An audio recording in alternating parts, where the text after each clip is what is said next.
Alright guys, so coming up to the electrical panel, first thing you want to do is make sure it's accessible. If there's some obstructions in front of it, please do everything you can within reason and calculate the risk. If it's breakable items, to move it.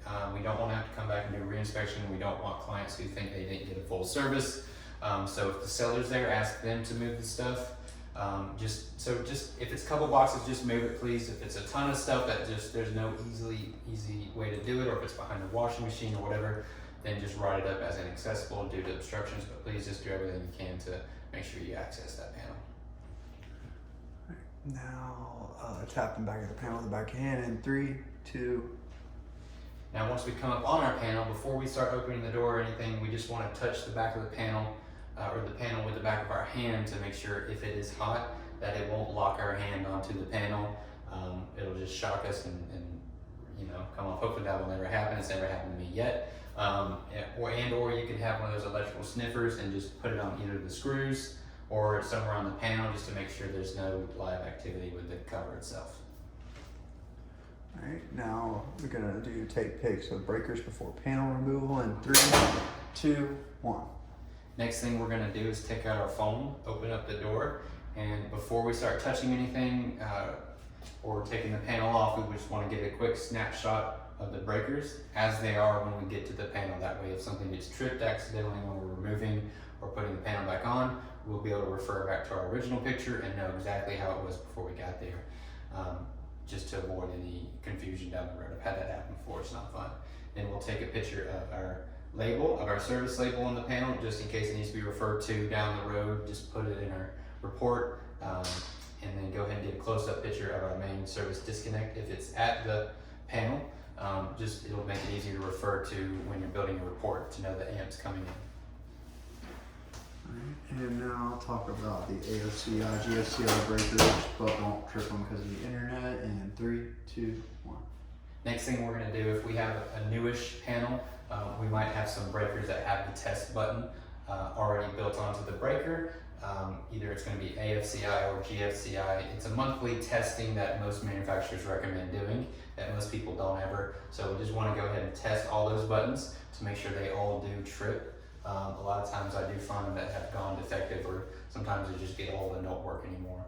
So make sure you're testing all these buttons. And just keep in mind, if it's an occupied home, to be careful with maybe some clocks that need to be reset and so forth. So just keep that in mind as you're tripping them. All right. And now talking about cutting around the edges before removing. I see you snacking the foods. 2, 3, 2, 1. Next thing we want to do before we take the panel off is we want to make sure we're not going to damage the paint or the sheetrock paper when we remove the panel. A lot of times people will paint right over this and it can grab hold of that paper and just rip it off, and that's never a good conversation with the seller. So just take a razor blade and just go along the sides. If you see paint that needs to be cut, just be very gentle. Don't push it too far in the panel. Make sure you're getting all the paint broken free before you start, all along the sides. Easy as that. Alright, and now we'll take in the cover off and doing overviews and infrared overview. Drill's low in power, it might not do the job. In 3, 2, 1. Next thing we want to do is take the screws off. I do recommend, at least for me, it's easier to take off my lower ones and then leave my top ones on there. Just kind of resting my arm on the panel like this to hold it on. We've already taken out 4 screws.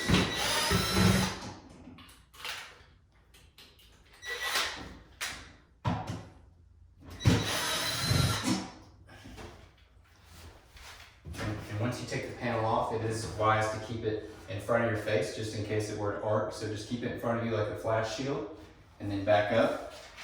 And very carefully just put it down to the side. That's probably one of the more dangerous things we do, taking the cover off and putting it back on.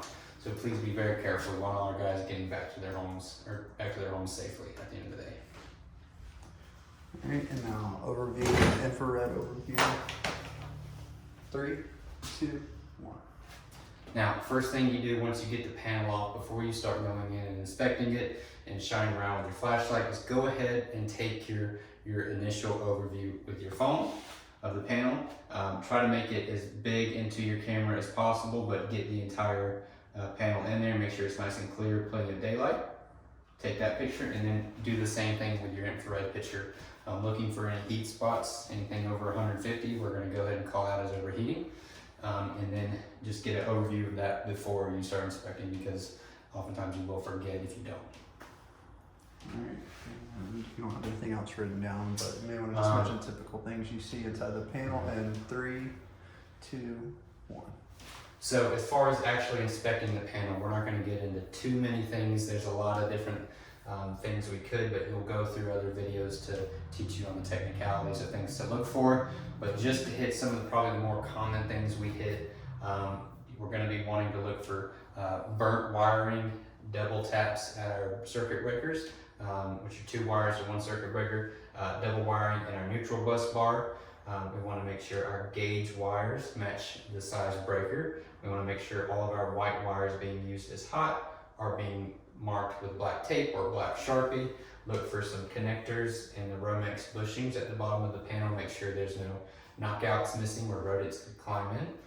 Take a look at your bus bar behind the panel or behind the circuit breakers. Make sure you don't see any discoloration from possible overheating.